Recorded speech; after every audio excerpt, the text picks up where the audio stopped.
Y feliz día. Es aquí versículo de Ave ya luna 31 de marzo. Ito para din promedio crónica ng 29 jes 2. Ito bisa tur riqueza y poder te dibo. Kumang fuerte, botam manda arriba turcos. Botin poder de así, tur gente grande y fuerte. Un día más, promedio crónica ng 29 jes 2. Tu riqueza y poder te dibo. Kumang firme, botam manda arriba turcos. Botin poder de así, tur gente grande y fuerte. Palabra de Dios que está clara.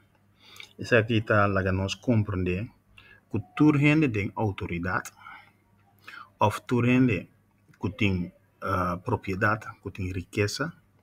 No tengo que comprender que es autoridad, es poder, no te dinan. Y no tengo que comprender que es riqueza, no te dinan. Ti compa sobre que Dios te son, que te hace tu rende poderoso, y te Dios te son, que te hace tu rende rico. Ta eso por soro of pa eso motivo a botar, camino a botar.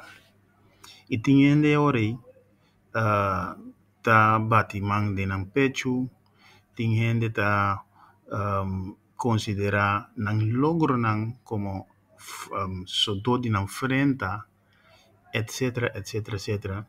Y que con anta así, nang ta hasi mal uso de poder con anting, of nanda hasi mal uso de riqueza con anting. Aquí el versículo está lagado como de cultura, riqueza y poder de Dios.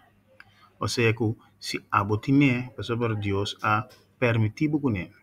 Si amitine, te pasó por Dios a permitirme con él. Mi no por vira arrogante, mi no por mal usar ni el poder ni la riqueza comitin. Tapi sei, ta más importante para dentro situación, vou pagar bom tino na el poder que botin de com, para sobrar facilmente, vou por mal usar, camina, palavra de Dios bisa, o tu poder e tu riqueza ta DJ. Feliz dia.